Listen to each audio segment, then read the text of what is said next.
Welcome to the Emo Social Club podcast, broadcasting to you live from emosocialclub.tv. I am Brian. And I'm Lizzie, and we're here this evening with a return guest, Tyson of Crooked Teeth. Thank you so much for coming back on the pod. Alumni. Alumni. That's me. I've never been able to say that. Well, I guess high school, yeah. But Yes, high school, alumni. I haven't gotten the chance to say that. I've always wanted to say that. You're like the kid that goes back to college and like hangs out with all the freshmen, and you're like, yeah, I remember when I went here. Yeah, it's the Van Wilder effect. Yes. Remember that movie? Oh, too well. Way too well. Oh, no, Brian. It was crazy. That shit was crazy. That is. Yeah, let's not talk about that. I mean, look, that's a hell of my generation. That is like exactly my age growing up. Like I was like going into college when that movie came out, and the soundtrack on that, you can't get at me with that. A lot of Sugar Cult. Sum 41 was on there. It's a good soundtrack. It's definitely like right up there with the American Pie and Not Another Teen Movie. Harold and Kumar. It's cool. Yeah. Tell the people, remind the people, let the people remember you. Remind us about Crooked Teeth and yourself and what you do in it, and who the people who couldn't be here on the interview with us are in your band, and all that good stuff. All right. Well, no pressure. I'm Tyson. That's my name. I play guitar and sing, and I write songs in Crooked Teeth with my friends Emma and Jason, who are not here. And we've been working on a record, and we got a song called Drink Bleach coming out tonight. Really excited about it. And yeah, I'm really bad at this. This is the hardest part of the interview. I'm just here for the goofs, man. I'm here for the goofs. Can we just get there? That's gonna be the title of this episode. I'm just here for the goof. Yeah. The goof crew, dude. Goof crew. Goof troop. Oh damn. Goof troop. Oh, Brian. Oh damn. Yeah, that's another one. Cheese whiz, dude. Brian sent me a clipped stream, YouTube stream of Goofy dying. Yes, I did. Dying in Kingdom Hearts the other day. Yes, I did. I clipped that myself too. I went in. I'm so proud of you. That's what I was looking. I'm like, did he do this on his own? That was me. Kingdom Hearts is so scene adjacent. It's crazy. It kind of is. We've talked about it way too often on this podcast. So see, we're gonna do it again. I didn't even know that, and you're already. Yeah, we talk about it a lot because like I played it on stream, but like in like 2018, like not recently. Like I played a little bit of Kingdom Hearts 3. I was like, guys, I think this game sucks. I'm not playing it anymore. And then I said, I have to finish it. I just have to do it. I went back to Kingdom Hearts 1. I said, oh man, was my childhood an absolute lie? Like, was this game just like not good? And it's fine. Is it great? No, but it's okay. So there was a reminder in this video that at one point Goofy dies, just straight up dies. And then they like play it off and they're like, oh my God, I miss him. And then he just stands up. He's like, hey guys. And you're like, oh, fuck. But like this edit did a little bit with like, basically like he dies and then it goes into like British people mourning the loss of the Queen. So they like superimposed it with like video from that. And I was like, that's too fucking good. That's just a really good bit. Goofy is like the OG Disney, like Jar Jar Binks. You know what I mean? Huh. Like, yeah. It's like the ultimate, like, just shut the fuck up. Like, shut up. Why are you so that's how talking? Brian feels about Donald Duck, though. Yeah. Similar energy. Donald Duck is similar energy. I don't know. It might be Donald Duck, actually. Goofy might be more forgivable.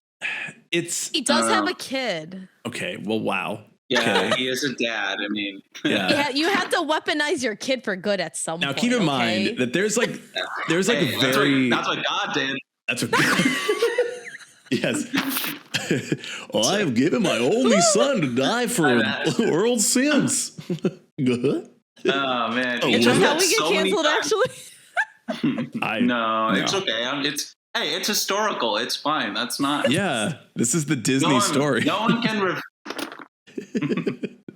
God damn. Yeah, listen, how do we know that Walt Disney just didn't go back in time and write everything? Come on. Like, it's goofy coded. He was an anti-Semite, so it wouldn't be shocking. True. Anyways, not good stuff there.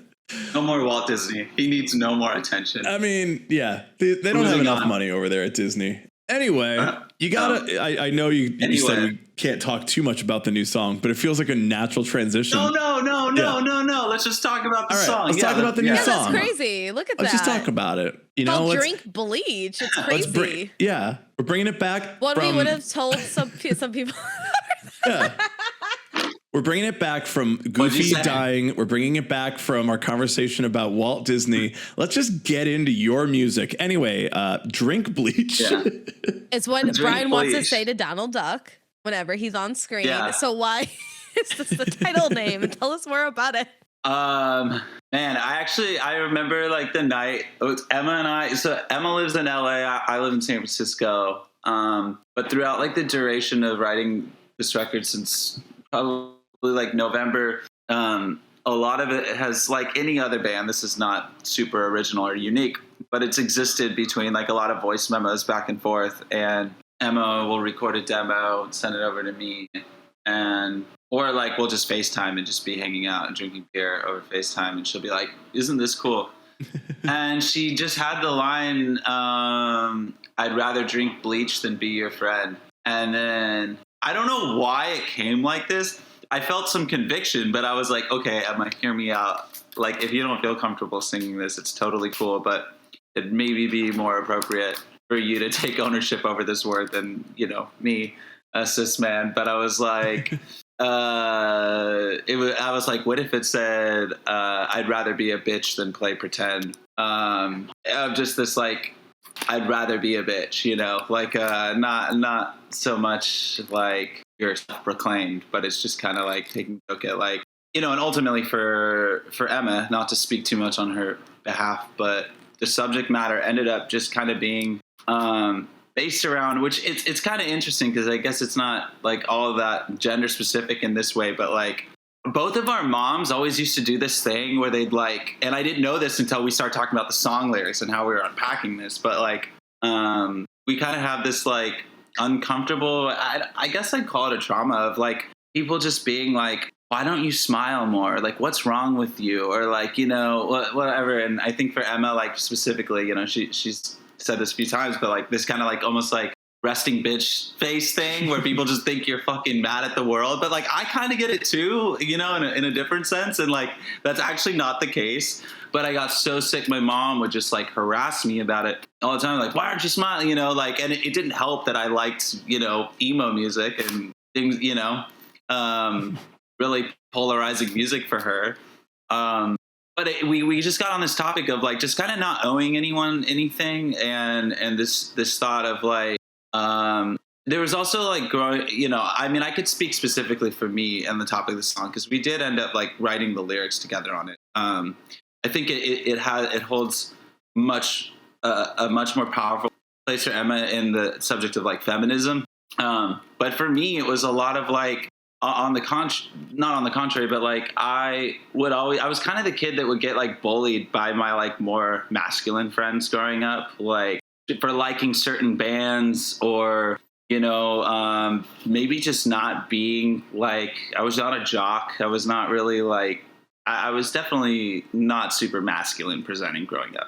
And I think I'd always get that, oh, you're a bitch, or like, oh, like that's gay or whatever, like, so I think like this song for us is like together. I mean, what I can say that it means to me is it's just kind of about not taking shit from like bullies and people in your life who, I don't know. I mean, just kind of getting picked on and just being like, I'd rather be authentic to myself and you consider that, me being a bitch or whatever, than fake it and have to pretend I want to be your friend.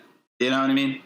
Like that's kind of the moral of it. At the end of the day, it's just about like self-dignity and not letting people, I don't know, fuck with you. And I know it's, I hope it's like empowering for people, because it's like, I'd rather drink bleach than be your friend. It's a pretty harsh thing to say. I would never drink bleach. I'm thinking of an episode of, it was like an episode of 30 Rock when I watched when I was a little kid, where one of the characters was literally drinking Clorox. And I was like, oh, you're like hello? That's disgusting. That's literally dangerous. There was also like, Dude, there's like an episode of, I don't know if it's True Life. It's like one of those shows, like reality shows where people just do really fucked up, weird, like have weird habits. And it was like someone who would literally drink bleach. I think that's My Strange Addiction. It's not totally born out of nowhere.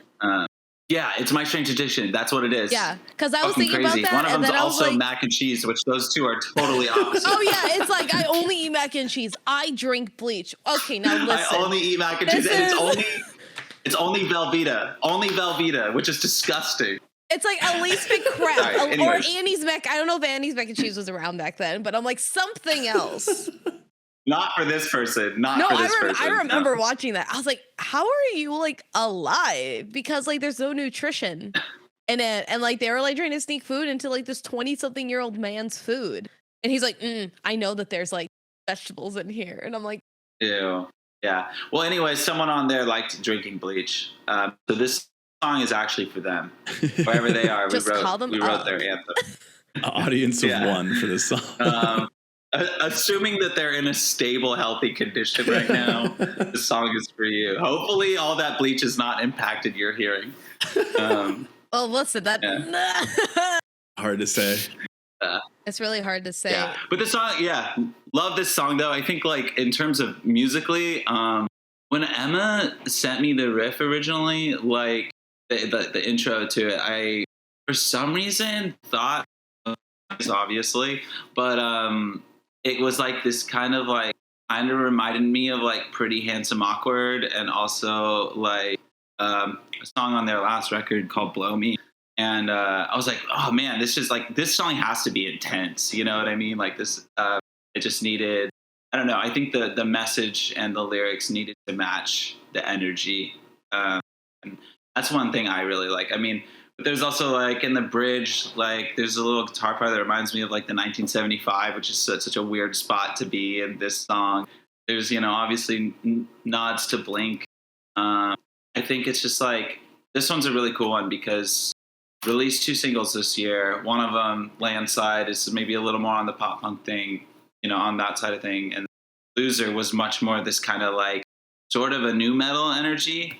And so to bring like the two of them together, it's like, this one doesn't have any new metal, but the riff is fat, like a fat rock riff. And I don't know, guys, I'm trying here, okay, but I really mean everything I'm saying. No, like, you're saying the buzzwords. Yeah, I think the big thing is like obviously buzzword. Yeah. Buzzword. We know that like new metal's been on the rise. No, I love the song. I think it's just so funny that like so many people just recently, like publications are like, did you know new metal's coming back? Listen to these bands that also sound new metal. You're like, where have you been for the last 6 months, bestie?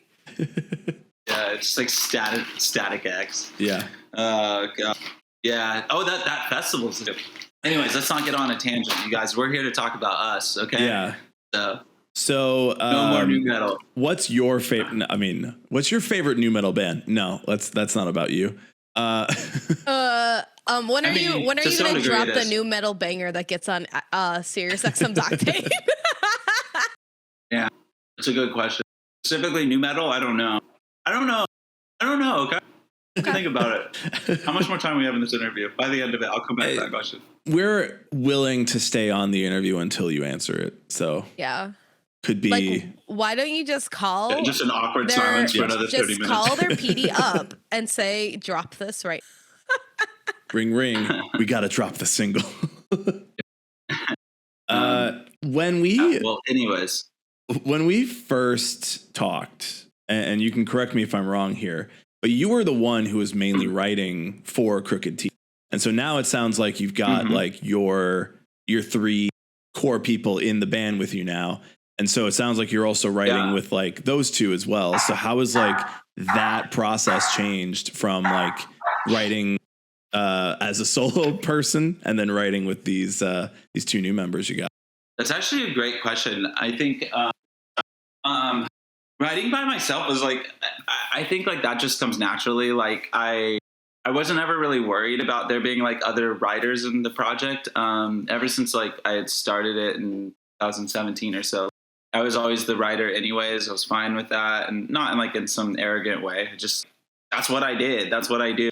The thing that was like really cool about like this current situation is that when Emma and Jason joined the band, like it was, I mean, I remember playing our first show in Fresno. This must have been like September 2021.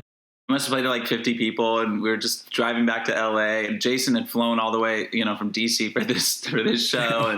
And Emma happened to be out here, but like they really took, like, I mean, from my perspective, they took a risk. Like, this is still a band that we're growing and going to constantly be doing that, and working really hard. And I was already on that path, you know, by myself, but to have two people come in and I remember on the drive home, I was like, guys, like, I totally understand if like this is going to be a lot of work and not really, you know, worth it. And they were just like, no, we're fucking here. Like, let's go. And we spent like another year straight just working so hard, and it had just clicked so many times in my brain. Like, on every drive we do together, you know, between shows on tour, I was just like, holy fuck, like, I was supposed to meet these, you know, when you just like connect with someone like later in your life, you're like, where have you been, you know?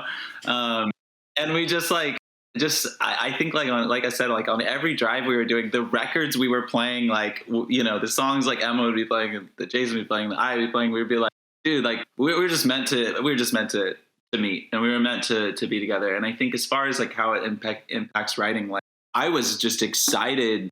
I could just tell like Emma was a writer, and she was so bashful about it. Like, when she moved to LA, like, I don't even think she initially, that was like in her, like, the, you know, I don't want to speak for her, but like, I don't think she was just like, I'm just going to play for bands. I'm just going to be like a hired gun and do that and figure it out. And she was just sending me these demos for fun. And I was like, dude, this shit fucks. Like, what the hell? You know, like, this is awesome. Like, we were so compatible, and just what we were sending back and forth.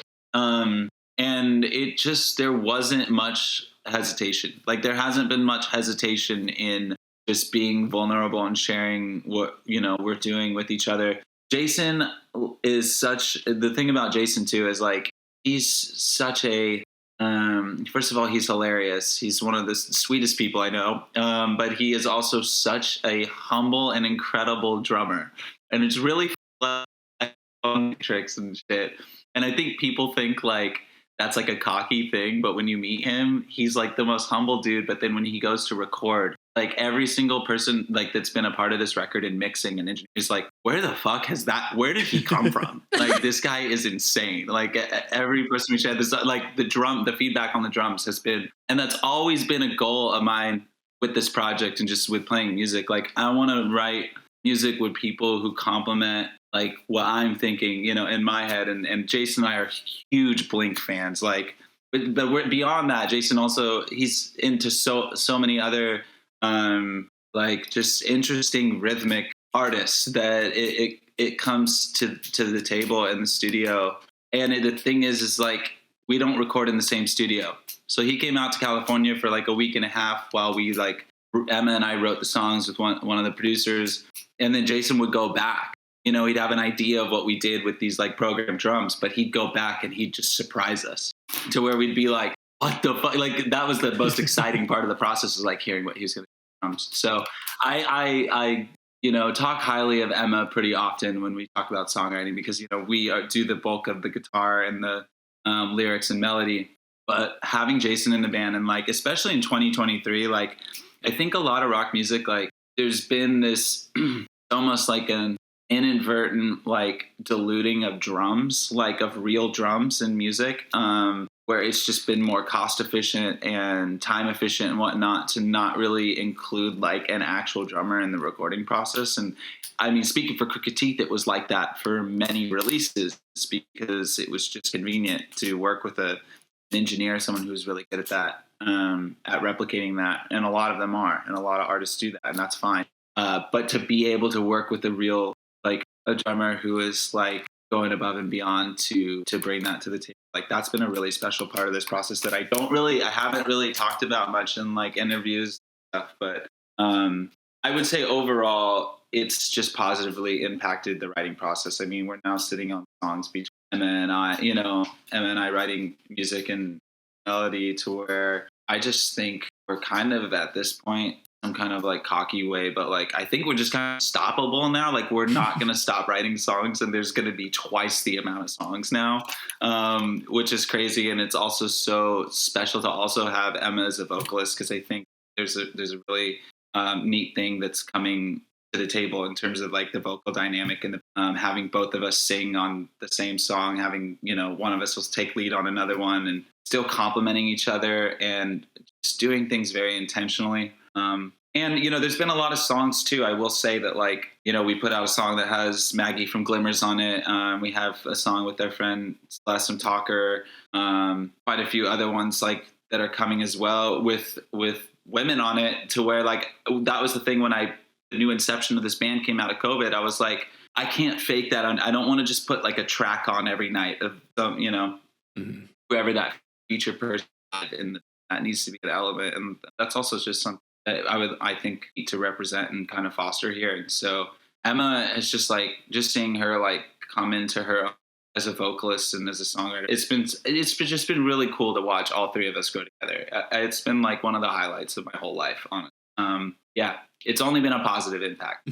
To answer your, you know, shortly, it's been really positive. Thanks. So you're saying that you have all these other songs that you're working on or have written. So are we going to expect an album or an EP later on this year then?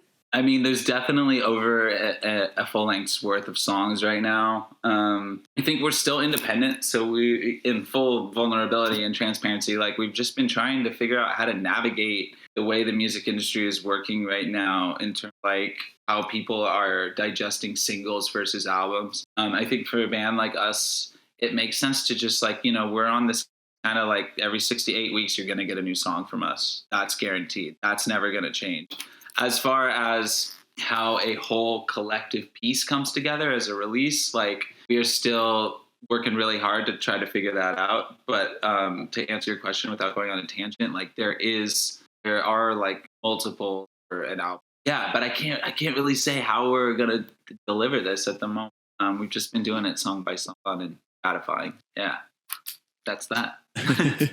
We were also talking about, I mean, we talk a lot about Bring Me the Horizon here anyway, so we'll just bring it back on the actual recording side of it too. We were talking about it before, but also when we talked to you before, I remember it much more in like the pop punk vein. And then when we saw you when you came through Chicago with Glimmers, it was much more, it kind of took me as like the sort of post grunge sound that some people got into, which I love that. I grew up on grunge. So like to hear bands that are doing anything like that now, I'm like, oh fuck yeah. And doing it in like the emo and pop punk sort of genre way as well. Do you think that you're much like Bring Me the Horizon? This is kind of like a compliment, I guess, just in general, much like Bring Me the Horizon. Get it. Yeah. Do you think you're like playing around with like genre too and like sort of figuring that out too? Like, I think when many people think like I'm releasing an EP or I'm releasing an album, it's like, this is the sound that we're doing. And now opening it up and saying, I just want to write this genre. I want this to sound like this, or this has to have more of like a pop punk sound. This has to have more of that new metal sound. Like, are you thinking more in like how to show what Crooked Teeth is now? And obviously you've been around for a minute, so like you have a bunch of songs that sound different, I guess. Yeah. I mean, when you touch on like the post grunge thing, Emma and I are definitely like, one of Emma's favorite bands is Smashing Pumpkins too. You know, I don't know if I'd call them a grunge band per se, but like they're not, you know, like I think there's definitely, we don't want to be shy about the things we're influenced by, but we want to be less on the nose about how we deliver it, if that makes sense. I mean, I think like there's a hyperpop song on our album. Okay. Like there's a song where we're like this, we could, you know, if we wrote 5 more of these, we could tour with 100 gex, you know, or underscores or something like that. But we're going to put it on our album. I literally was like, we should open the album with that, because I want to distort the perception of what people think a band like needs to be. Like you can be influenced by so many I mean, there's I'll say there's songs that could be on Alt Nation. There are, at this point, you know, there's country influenced songs, which sounds silly. It's crazy, but like that is very much a part of Emma and I's upbringing in music. There's just, I think I look at an artist, like people hate when I say this, I hate when I have to say this, but I'll pivot to another artist really. I know people love to hate and he's not my favorite fucking artist. Like I'm not like I wouldn't say I'm like a fan that would buy tickets and go to his show. Like no disrespect. It's just, I would rather listen to Blink or whatever. But he's doing something I think that is important in music to continue happening, like blending genres and just blurring the lines between them.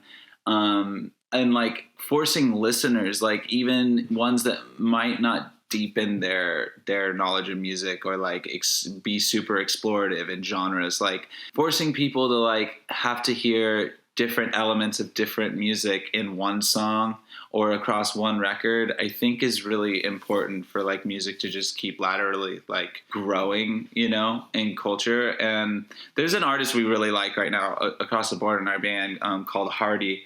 And he's doing this really cool thing where like he's number one in country and he's number one in rock right now. He's got the number one like he's sitting in the top 10 on two different genres. And I'd be willing to bet that there's something on his record that he could do that in the pop world as well. So it's like, and I mean, Post Malone has done this. Like there's plenty of artists like, and it's crazy.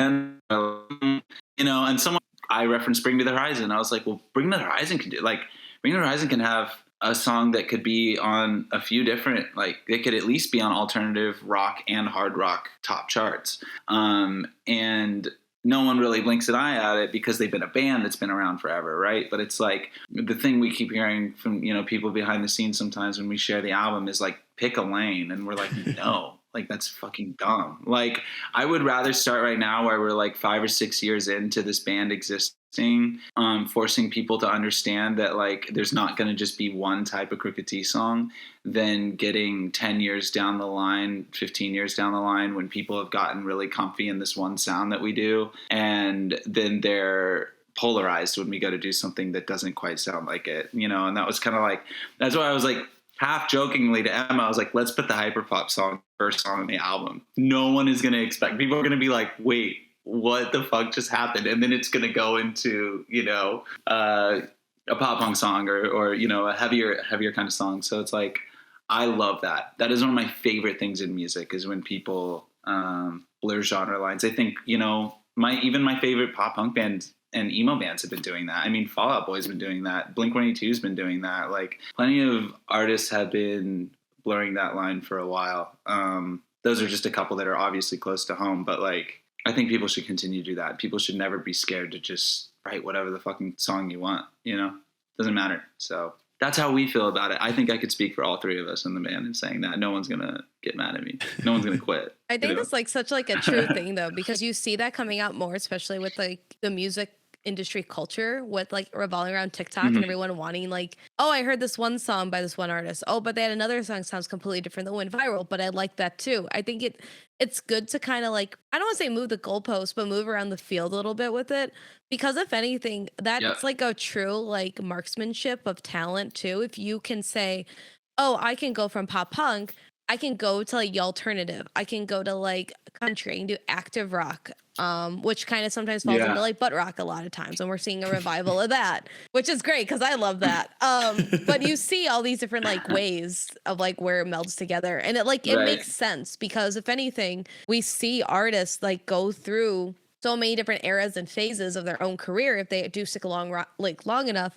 And we see them start to dabble in these things. And because they're so spread out over the years, people are like, I don't like this. What are you doing? Like A Day to Remember, they came back and they had that like really country sounding album. And everyone's like, yo, like what is this? I mean, I don't like it. And then they came back and then they had their other stuff. I would like to say about that. I know you're talking about You're Welcome, their last one. I think, right? Mm-hmm. Oh yeah. Like, the one with like the white background in the like the field. Yeah. That's a band, for example, where I'm constantly just like, when I see people go, it's almost like people were waiting for the album to drop so that they could half listen to it and then just start talking shit. It's like that album also had some absolute heaters, like heavy fucking songs with heavy breakdowns. And I'm just like, I just don't know that a lot of, that's what I'm saying. I think that like the sooner you get people to just like you just deconstruct that idea that like one band is supposed to sound one way, the soon, like the less they're gonna do that. I think like when A Day to Remember started, like they were an easycore, metalcore, whatever, band, and so like you exist within that one ecosystem, right? And when you start like drifting out of that, even with that same style, I mean, every artist wants to grow too. Not every artist wants to play the same. I mean, my favorite Blink album is the one they released before they broke up, the self-titled album. That sounds nothing like Take Off Your Pants and Jacket or Enema of the State or Dude Ranch. Like I would say Dude Ranch through Take Off Your Pants and Jacket, like all three of them sound like just skate punk, like pop punk. We love them. We love it. But to like step out of your comfort zone and be like, we just want to make something that we think is fucking cool and that doesn't necessarily adhere to a status quo. And I think the problem in this era, like with bands like A Day to Remember, this feels like I'm like doing a seminar, but I'm just saying like, we talk about this in the van all the time pertaining to A Day to Remember. Like, it's just like, people want to write the song they want to write. I don't think anyone goes to the studio with them with the gun to their head. Like, no, there's not label execs sitting in there just like twisting their mustache. Like, oh, we need the alt country song. We need the top 40. Like, I mean, maybe, I don't know. Maybe that exists, but I don't think with the rock band, like an established rock band like that really exists. I think people just want to write the song they want to write. And I think that's that. I really do think that there's integrity even in like making a pop song that's off the cusp of like your normal heavy music, the trail you're on. Like, I respect artists that do that a lot. I think it's cool and it's brave because they got to know that fans are just going to say that shit, but they're still selling tickets and they could still play the arena by my house and do just fine. Yeah. So I think those don't have the new like music, like just making music for making music. But who am I, I remember when I started a band, me and my guitarist were just huge AFI fans. Like that was we just love listening to AFI. And like when they did Sing the Sorrow and they did December Underground, they added a lot more synthesizer and a lot of people got really angry about it. They're like, this is a punk band. A great example. What the hell are these synths doing in here? And I said, okay, when we start this band, there's synths in it from minute one. There's no question. They didn't add this. They're not doing new things. There's always synth in this band. That way there can never be this question of like, you're changing genre for the effort of somebody else, for the appreciation of an audience that you were never really trying to be a part of. Or so they say. I mean, like, obviously these are kids who grew up in the 80s. So it's like, you're old enough to like you grew up with synth music. The fact that you were doing punk is like just part of your personality. And like, I think gladly, happily, like I'm so happy this has changed because now people are like, no, just do whatever in it because there is such a like meld of all of the genres together. There would never be an issue of like, you sold out, you put maybe someone would be a little upset if they're like, you put dubstep in this, what the fuck are you doing? But I don't think they'd be like, oh wow, you're like selling out, you're putting dubstep in your music. It's like, no, we just do whatever we want. There's no question of who we are. We don't have to like present ourselves as somebody who was always this way or always like the other. I'll pick another example that may be a little bit more on like the songwriting end is maybe not that good. But when Ronnie Radke decided to do rapping in his music and then said, no, I've always been into rap. I'm like, I grew up with this. This is who I am. And then he like put out like an awful song and you're like, okay, but maybe this isn't good though. It doesn't add up. Yeah. But like the song isn't good, AFI is a great example. And that's the thing too, is like, I love Very Proud of You and Black Sails in the Sunset. I love all that stuff, but there's something so cool about the way they use those different elements on Sing the Sorrow and December Underground. And then like, they even like going to Crash Love, they just really honed in on that Smiths, that sound. And like, I love that. I mean, like, I like that as a music listener because I'm like, oh, they're showing us like this is what they really like, and they're still doing it in a with that like kind of overtone of like hardcore, and I think it's fucking cool. I will always love AFI for their creative creative and take. Really fucking cool band. December Underground is probably my favorite album because of how many different elements there. You could go from a song like Kill Caustic to The Killing Lights, or like, you know, like Love Like Winter. Like you can get every type of AFI on that album, and it's done to like, in my opinion, the best of its craft, like for them. So again, the haters, man, they like literally just want to hate. I think that they keep coming. I mean, everyone needs a place, right? I mean, I'm hoping. There's a lot of hate on the internet. It's the internet. There's a lot of tweets about the stuff. There's a lot of tweeters, but like, I don't know if when like I look back at like music of that era, music of like late 90s, early 2000s, like I'm listening to a podcast about No Doubt, and people are like, wow, you're like sellouts. You used to be ska, and now you're doing like pop rock on the radio. And it's like, yeah, they're not like, we don't have this conversation about selling out anymore. Like everyone is kind of, I think it's because everyone right now is, No Doubt. Yeah. I think that like everybody's kind of just, that's so funny because Rocksteady bangs. I think it's just like everybody realizes that we're all trying to do our best. And so like trying to change something up is not that big a deal. And so the sellout conversation is like over now.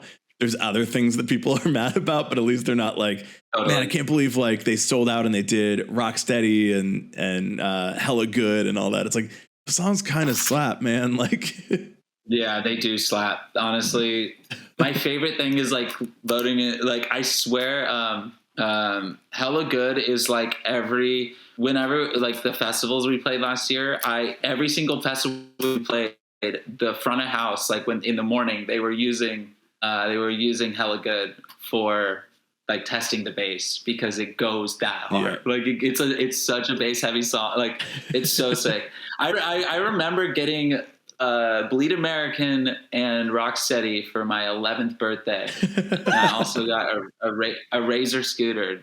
Hell yeah. It was iconic. Damn, you were the coolest kid on the block, it sounds like. Something like that, yeah. Anyways. That is a specific core memory you have. Yeah. Core memory. As long as you had your little portable CD player so you can blast it and like your little headphones while you're scooting along. I also had that. Damn. I also had that. But yeah, I don't know. I just love music, man. That's it. Oh, you did play, like you said, you play these festivals. And did you recently see the Blue Ridge Festival lineup that came out today that I'm waiting for all the fest deniers to come out about? Because the lineup is absolutely insane. It's insane. Like, how is that like, where to have that new addition to their lineup every single day that I'm just like, wait, how did you hold off that long on announcing that? Like, how is that even, that is funny you bring that up because, yeah, that's a pretty stacked bill. I saw it. I'm like, don't make me go to Virginia. Where do they have the space for that? Yeah, exactly. And in Virginia, of all places. I have thousands of questions for it in general. I want to go specifically for the Scott Stapp pre-party. The voice of Creed. I don't. You know what's funny is recently I was actually in a studio session. I showed up early. And it was in like a shared studio space. And I was just sitting on the couch by myself. And I think I was like the only one that was in like the, I guess, lobby, you know, like the artist area where there's a fridge and all that stuff. And this dude was like knocking on the door. Like he like knocked once and I was like, ooh, I already felt weird being in this place. And I was like, I don't know if I should answer that. Then he like kind of aggressively knocks again, and I go and answer, and it's fucking Scott Stapp. Jeez. And I was like, stop! Wow. I like didn't know what to say. I didn't even know what to do myself. I just sat. I was like, oh hey, what's up? I'm Tyson. Like, not that it fucking mattered. Sat myself back down on the couch, and I was just like, I just like had a moment right there. I was just Scott Stapp like coming in from getting his DoorDash order, and I was like, I mean. Dude, I was like raised in a Christian home, and for some reason, Creed was considered like a Christian rock band. I can see it. So like that was like the first Christian. Like my mom was like, "Yeah, they're like, I think you'll like it. It's like a rock band, but it's like, you know, it's like a Christian rock band." And I'll never forget getting that Jars of Clay or Human Clay. Human Clay. Yeah. Jars of Clay is a Christian band. Yeah. Human Clay was the album. Oh no, maybe that's why she thought it was. No. Yeah, it was an accident. Yeah. But yeah, that happened once. Silly little story. Look, I was a huge Creed fan. So that was like my I'm a bit older than everybody. So like that was my childhood. Hey, it's fine. Listen, you're fine here. Yeah. Okay. We're safe here, you know? You just, so you had human clay when you were a kid. You're fine. You know, someone was like, "Can I take you higher?" And you were like, "Yes, please." You're like, "Yeah." They were like, "What does that mean?" Yes, and you're like, "Yes." Literally as soon as possible. Yeah. I will speak truth to power on this one. Creed. Yeah. The first record, My Own Prison, and their second record, Human Clay, great, fantastic. Nickelback, their records, The State and Silver Side Up, great. Yeah. We were blessed with that music at that time.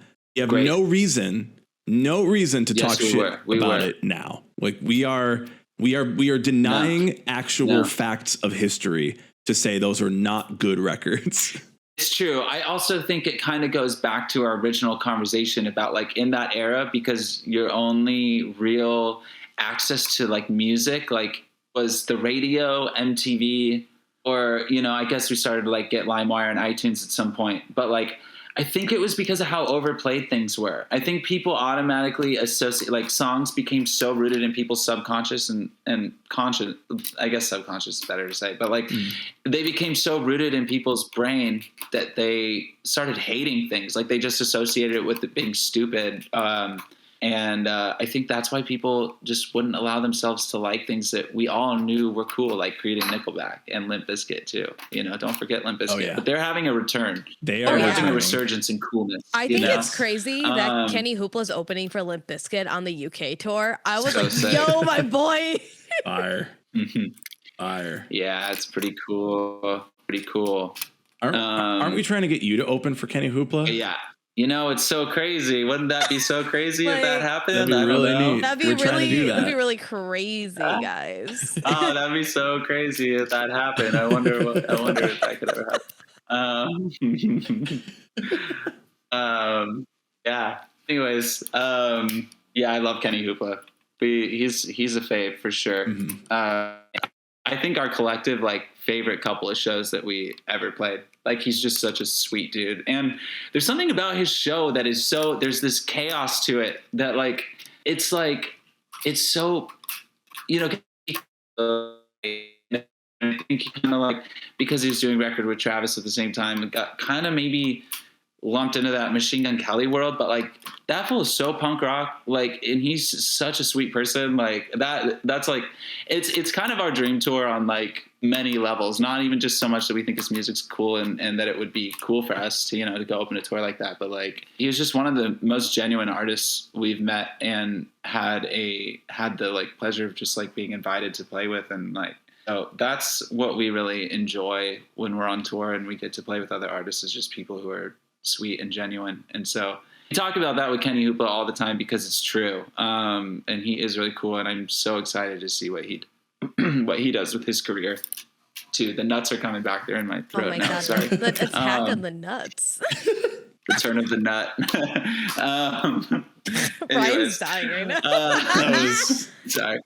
That was yeah. It was a nutty. Kenny Hoopla rocks. When we saw him he did those holiday shows, and we saw him in Chicago, and he played some a few new songs that he was doing. It gave me like this like throwback to like indie sleaze, like alt pop rock vibes. And I was like, this is so good. Like I was sitting there, I'm like, yo, this is a bop. Like this can be on like a mainstream like radio because it just flowed so well. Yeah. But he still had the same energy that he had for every other song that he played. I'm like, this kid is fantastic. Every time I'm at work, I'm like, hey guys, have you listened to Kenny Hoopla, our Lord and Savior? Right. Have you considered, not our genre for any of our radio stations, like, have you considered just playing him as a treat for me? Yeah. I mean, I think that's the thing too, is like, I was living in LA when his two singles were playing all the time on K-Rock. And I mean, they put him in rotation. He was in rotation as much as, you know, any of the other artists. And like, the way Kenny Hoopla songs sound on the radio is something really cool. Like it reminds me of when I was, like in 2003 when I was just like a preteen and like I'd hear Blink on the radio for the first time, and like there's just this automatic, not a cheap nostalgia, but like this really cool, like I feel like it's summertime and school's out and there's a punk rock song on the radio, and that's like what I think of when I think of Kenny Hoopla and like him being big and a sonic artist. Like I think it's just gonna be it's gonna be neat to watch his career specifically. Manifesting, I guess, right? That's why we're here. Yeah, we're manifesting like the Crystal Girlies. We are always manifesting. I mean, Twitter does its thing, sometimes. Will you guys? Yeah. Sometimes. I don't really like it. I don't like Twitter. I'm trying to disassociate from Twitter as much as possible. I don't really care. Good. Maybe I'm not supposed to say that with our publicist potentially watching, but I don't really care. It's my least favorite of all of them, I think. I think that is very fair. We're going viral on Snapchat, baby. Yeah. Oh my God, the Snapchat. Get on the Snap train. Get on the little stories that are like, here's like this completely outrageous story that you're going to watch with a bunch of ads in between. But that's how you're going to find it out now. Yeah. Because MTV News is gone. So how else do you find out about music? I was going to agree with you on Twitter because I think that obviously the elephant in the room is that Elon Musk took over it and now it fucking sucks. So that is what it is. Like it's going to suck now. A person who doesn't know how to run shit took over it. I think it's just an easy place for people to be really mean. Mm-hmm. I think it seems like it's the meanest place. Mm-hmm. It's the place where people can go to be the meanest and to feel like they're gratified from it.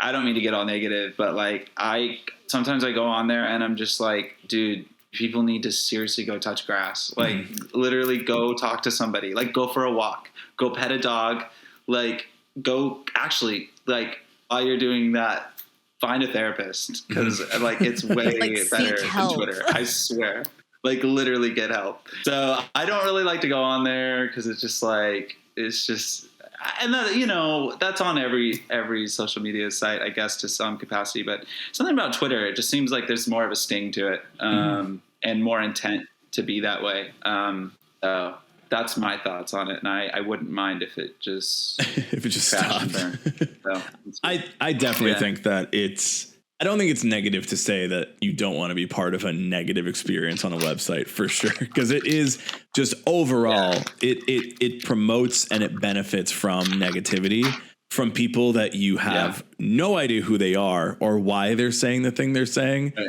So you're just seeing I really care about this thing that I'm creating. And I really care about people in my community who care about the same things as I do, share the values that I do. Yeah.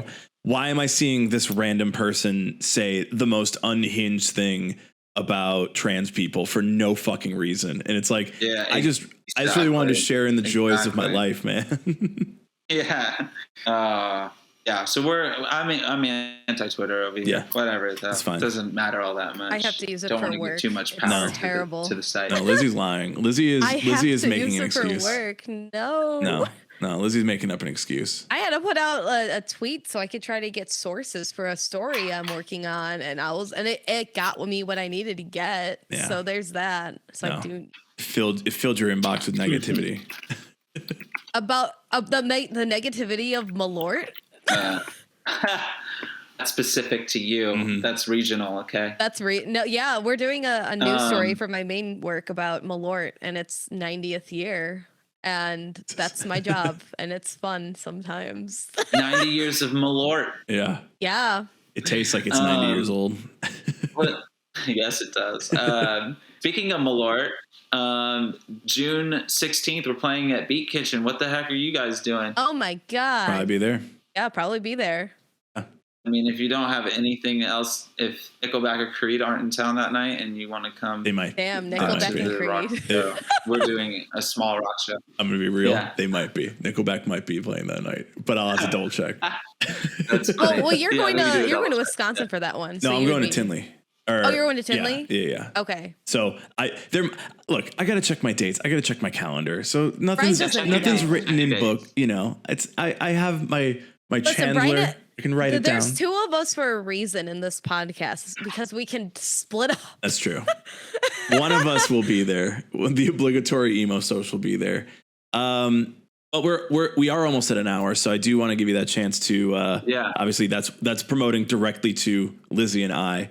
If you have any other shows that anyone else around the country can go to, and obviously where they can check out the single when it drops. It's already out when they're hearing this as the pod. So where can they check it out now on release? Unreleased, nowhere. You can just go edge yourself on our Instagram. I guess we got a bunch of teasers on there. But it will be out tonight, 9 p.m. Pacific time. And we got a bunch of tour dates. They're just going to continue to be announced. We got some dates with Dwayne in Colorado and Utah. We got some dates with Brick and Mortar and Pollyanna on the West Coast starting at the end of this month. And we're coming to the Midwest with this band called Thick. They're a really cool skate punk band. Really stoked about that. Gonna be doing Milwaukee and Minneapolis for the first time, Chicago, and a bunch of other dates that are gonna get announced real soon. I wish I could say all of them, but so we will definitely be around. You can find us on all the appropriate internet places, and whoever's watching, please come see it. Did go to the show when you came here, so we know the show is good, and we'll also recommend it. Endorse. Yeah, you did. I remember. It was really nice to see you. Yeah. You guys hear me? Yes, we hear you. Yeah. Okay, cool. Yeah, it was really nice seeing you. I do remember that. Yeah. Yeah, it was a cool spot. Well, we'll go ahead and we'll guys. We'll wrap the interview there. Is there anything else you want to say? No, just we want everyone to still check out Crooked Teeth. We're glad that we got to have you back on and chat again, and obviously I want them to. Yeah, things have been going well for you, so we're glad that you got. I'm gonna call it the Emo Social Club bump, and then you just bumped it up post COVID, and now look at you, look at Crooked Teeth now, from that Emo Social bump. I know. I can't wait till next time we do another bump. Yeah. Next time we do another bump, it will be it's gonna be real special. Yeah. So a double bump. Only lateral bumps, Only lateral bump. Listen, we had Loveless on literally a month before he went viral, and it's so listen, the bump. There's got to be something there. There's got to be something there. Whatever Julian has done, we made him. The bump brigade over here. Well, Tyson, thank you again for being on with us tonight. Funny. And always a good time with you. Thanks for having me. Always a pleasure. See you next month in Chicago, baby. Hell yeah. Let's go. Maybe, unless you go see Nickelback. Maybe. In which case, FaceTime me or something. FaceTime me in the middle of my set. Bye, guys. Later, man. On that note. Yeah. Okay, take it. Later, man.